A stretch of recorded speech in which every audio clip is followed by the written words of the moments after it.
PM care fund को क्यों छुपाना चाहती है? दरअसल कहावत एक सुने होंगे, एक शायरी है, किसी शायर ने कहा है, जो जंग में हार जाए वो वीर नहीं है, और जो प्यास न बुझा सके वो नीर नहीं है। जो सत्ता में बैठे भाजपाई नेताओं, कुर्सी पे बैठे भाजपाई नेताओं, ये सत्ता है तुम्हारे बाप की जागीर नहीं है। तो कुल मिलाकर के देश के प्रधानमंत्री फेंकते बहुत हैं, जुमलेबाज हैं, झूठे हैं और मक्कार हैं। इन्हीं के द्वारा इस देश में केवल एक ही काम हुआ है। कहावत सुना है आपने, आए थे गंगा का लाल बनकर, रह गए गौतम अड्डानी मुकेश अंबानी के दलाल बनकर। दूसरी बात यह है कि माननीय प्रधानमंत्री इस देश की इज्जत आबरू के साथ घिनौना कुकृत कर रहे हैं। हम लोग के पूर्वज जो थे वो जानते थे कि इन संघियों को वोट देना बेकार है, क्योंकि अंग्रेजों के दलाल रहे हैं, चाटुकार रहे हैं, और ये घिनौनी से घिनौनी हरकत करते हैं। जब इनके खिलाफ खड़े हो जाओ तो तुरंत माफी वीर हो जाते हैं, माफी मांगने लगते हैं। तो अभी राजस्थान में लोकसभा स्पीकर ओम बिरला का करीबी, नरेंद्र मोदी का करीबी भाजपाई लुच्चा लफंगा एक अपने आप को करणी सेना का सदस्य बनता था, और वो जो है नेता प्रतिपक्ष और 25 सांसदों को एक साथ गोली मारने की धमकी दे रहा था। अरे ओम बिरला, तुम्हें गंदे नाले में डूब के मर जाना चाहिए। संघी मानसिकता वाले समलैंगिक संगठन के लोगों, इतनी गिरी हुई हरकत करोगे? ये हमारे हिंदुस्तान की, ये सनातन धर्म की परंपरा, परिपाटी, सभ्यता और संस्कृति तो नहीं है। यानी तुम लोग वर्णशंकर थे, वर्णशंकर हो, वर्णशंकर ही रहोगे। तो कुल मिलाकर के मैं यही कहूंगा कि जब नाश मनुष्य पे छाता है, पहले विवेक मर जाता है। वो इंदिरा जी का पोता है, और पंडित नेहरू का परपोता है, संजय गांधी का भतीजा है, और राजीव गांधी का बेटा है। तुम्हारे हलक में घुस जाएगा। ये कांग्रेसी अगर पंडित जवाहरलाल नेहरू, सरदार वल्लभ भाई पटेल और जो है महात्मा गांधी के विचारों से ओतप्रोत रहते हैं, तो संगियों ये भूल जाओ कि कांग्रेसी कार्यकर्ता और नेता और एक और विचार अपनाता है। नेताजी सुभाष चंद्र बोस, अश्फाकुल्लाह खां, पंडित राम प्रसाद बिस्मिल और चंद्रशेखर आजाद, शहीद आजम भगत सिंह, बुटकेश्वर दत्त, क्या बोलते हैं, खुदीराम बोस, इन लोगों के विचारों से भी ओतप्रोत हो सकता है। और हम मानता है, क्योंकि ये फ्रीडम फाइटर जितने रहे हैं, जिनकी जासूसी तुम्हारे पूर्वजों ने करवाई थी, तो ये जान लो, ध्यान से सुन लो कि जो है ये कांग्रेस है, तुम्हारा इस बार वजूद समाप्त कर देगी। और कांग्रेस की सत्ता जो केंद्र में आई, दिल्ली के सल्तनत पर नेता प्रतिपक्ष राहुल गांधी जो काबिज हुए, तुरंत आरएसएस, बजरंग दल, विश्व हिंदू परिषद, हिंदू महासभा और जितने नफरती संगठन है, सब पे बैन लगेगा। ये जो एक्सटीन फाइल में जिन जिन भाजपाई नेताओं का नाम है, क्या सरकार इनसे इस्तीफा लेगी? बिल्कुल नहीं लेगी। ये छीनरों की पार्टी है, ये घटियों की पार्टी है। अगर बलात्कारी आपको ढूंढना है तो भाजपा में मिल जाएगा, अगर दुराचारी ढूंढना है तो भाजपा में मिल जाएगा, देशद्रोही ढूंढना है तो भाजपा में मिल जाएगा, और अगर आपको छीनरा ढूंढना है तो भाजपा में मिल जाएगा। अगर पाकिस्तान के लिए जासूसी करने वाला अगर कोई है तो भाजपा में मिल जाएगा। आप बताइए, पुलवामा की सच्चाई आज तक देशवासियों के सामने आई? पहलगांव की आई, उरी, पठानकोट और दिल्ली बम ब्लास्ट की सच्चाई देशवासियों के सामने आई? आप बता, विजय रूपाणी का प्लेन क्रैश हुआ अहमदाबाद में, क्या उसकी सच्चाई आई? सीडीएस जनरल बिपिन रावत का हेलीकॉप्टर क्रैश हुआ, क्या उसकी सच्चाई देशवासियों के सामने आई? जस्टिस लोया की सच्चाई देशवासियों के सामने आई? गोधरा की सच्चाई जो है देशवासियों के सामने आई? या हिरण पांड्या जो गृह मंत्री था गुजरात का, उसकी हत्या का मामला उजागर हुआ? कहीं कुछ नहीं हुआ। तो ये जान लीजिए, ये इस्तीफा नहीं लेते हैं समलैंगिक संगठन वाले। राजनाथ सिंह ने पार्लियामेंट में कहा कि यूपीए की सरकार नहीं है, ये कांग्रेस की सरकार नहीं है, ये भाजपा और एनडीए गठबंधन की सरकार, यहाँ इस्तीफा वगैरह नहीं होता। चाहे ये बलात्कारी क्यों न हो, बलात्कारियों के पक्ष में, व्यभिचारियों के पक्ष में ये भाजपा रैली निकालती है सपोर्ट में। बिल्किस बानो के हत्या, उनके बच्चों के हत्यारे और बलात्कारियों के पक्ष में फूल मालाएं सजा करके गुजरात में स्वागत किया गया।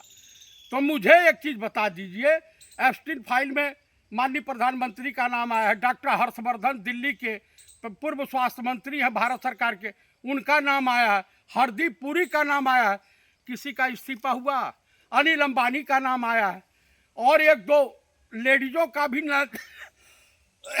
नाम आ रहा है। तो किसी का इस्तीफा नहीं होने जा रहा।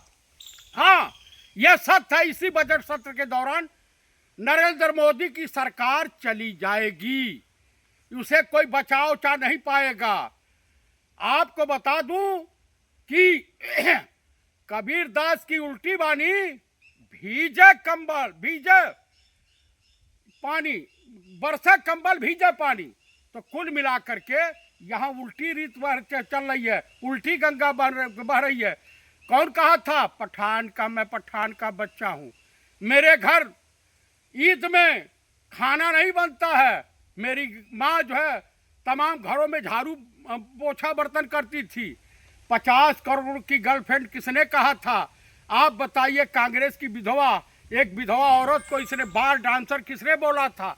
आज खुद नचनिया हो गया साबित, खुद जैसी करनी वैसी भरनी वाली कहावत नरेंद्र मोदी के साथ। लेकिन ये बेशरम लोग हैं, बेशरम हैं, बेहया हैं, निघरघटिया हैं और छिनरा हैं ये सब। इनके वहाँ छिनरों की बहार है। एक बात बताइए कि ओम बिरला मुस्कुराएंगे जैसे मालूम होता है छक्के के माफी, और इस तरह की बात करेंगे। आप उत्तर प्रदेश के, आप लोग तमाम नौजवान हो, यूट्यूबर हो, आप मुझे बता दीजिए कि उत्तर प्रदेश में बेरोजगार नौजवानों की क्या स्थिति है, यहाँ महिलाओं का शोषण किस तरह से, विकास क्या हो रहा। मैंने कई गांव का भ्रमण किया है चिल्लूपार विधानसभा में। उत्तर प्रदेश में दिन पर दिन दुनिया भर की हत्याएं हो रही हैं, गोरखपुर जिले में कितनी हत्याएं हो रही हैं। ये सब तो भाई ये सरकार है, इस देश के हिंदुओं ने, इस प्रदेश के हिंदुओं ने राम राज की कल्पना की थी। वो नहीं जानते थे कि रावण जो है साधु के भेष में सीता का हरण किया था। हर भगवाधारी महर्षि कश्यप नहीं हो सकता, महर्षि दुर्वासा नहीं हो सकता, महर्षि वशिष्ठ नहीं हो सकता, महर्षि विश्वामित्र नहीं हो सकता, वो रावण भी हो सकता। आप बताइए, यही समिट की फाइल गलगोटिया यूनिवर्सिटी ने जो किया था दिल्ली में, पूरे विश्व में नाक कट गई है हिंदुस्तान की। भाई चाइना से माल मंगा करके अपना बता रहे थे, जिसके जो है मेन डायरेक्टर को अखिलेश यादव की सरकार में फोर्जरी में जेल भेजा गया था, और उसे योगी सरकार, मोदी सरकार एकदम आसमान सर पर उठा करके गलगोटिया यूनिवर्सिटी बनवा दिया यही समिट में। लेकिन इन लोगों को कोई फर्क नहीं पड़ने वाला। जो कहता है अपनी माँ को गर्भ को गाली देता है। बनारस के लोकसभा चुनाव में कहा कि मैं नॉन बायोलॉजिकल ही हूँ, मैं न पैदा हुआ हूँ, मैं तो प्रकट हुआ हूँ। मालूम होता है कि प्रभु राम है भय प्रकट कृपाला दीन दयाला कौशल्या हितकारी। इनकी कहानी राम से तुलना करने लगे। देखिए, नरेंद्र मोदी ने बिना शादी किए इतने अंधभक्त बच्चे पैदा कर दिए कि एक बार राम भी आ जाएं कि कह दें कि नरेंद्र मोदी गलत है, तो कहेंगे कि आप राम हो ही नहीं, आप गलत हो, उनका भी विरोध ही चालू कर देंगे। तो अंधभक्त तो पैदा किया भाई, इतने करोड़ों अंधभक्तों के बाप कहला रहे हैं। वो बाप की कच्छा फटा हुआ है, बेटा कह रहा है मोदी मोदी मोदी मोदी। तो कुल मिलाकर के आप मुझे बताइए, तो भाई 10,000 में मिल जाता है ओप्पो फोन चाइनीज। आज सुबह बेटा कहने लगता पो पो पो पो, आप पोपो करते हुए उसी पे आ जाता है व्हाट्सएप, उसी को सत्य मान लेते हैं। इस देश में व्हाट्सएप यूनिवर्सिटी के स्टूडेंट सैकड़ों नहीं, हजारों नहीं, करोड़ों की संख्या में पाए जाएंगे जो अनपढ़ हैं, जाहिल हैं, गंवार हैं, मूर्ख हैं। उन्हें अपने घर के भलाई से, अपने पिता की सेवा से कुछ लेना देना नहीं, दिन भर आवारागर्दी के तरह से घूमते रहते हैं। तो मैं कहूँगा इस देश की युवा पीढ़ी से, इस देश के पढ़े लिखे नौजवानों से कृपया आप लोग भाजपा का बहिष्कार करें। आप लोग इस छद्म भेष में जो राक्षसी प्रवृत्ति के भाजपाई आरएसएस के नेता हैं, जो समाज में नफरत फैलाते हैं, पहले हिंदू मुसलमान भारत पाकिस्तान मंदिर मस्जिद करते थे, अब हिंदू टू हिंदू लड़ाने की कोशिश में लगे हुए हैं, लेकिन इनका विरोध चालू हो गया है विधिवत। इस बार इनको निपटा देना है। हालांकि सरकार मार्च महीने में नरेंद्र मोदी पीएम नहीं रहेंगे, गिर जाएगी, किसी भी हालत में गिर जाएगी। चाहे डोनाल्ड ट्रंप नंगा होकर डांस करे, लेकिन हिंदुस्तान की जनता उन्हें कबूल करने को तैयार नहीं है, क्योंकि हमारे हिंदुस्तान के लिए पनौती साबित हो गई है भाजपा और नरेंद्र मोदी, मोहन भागवत। जय हिंद, जय भारत।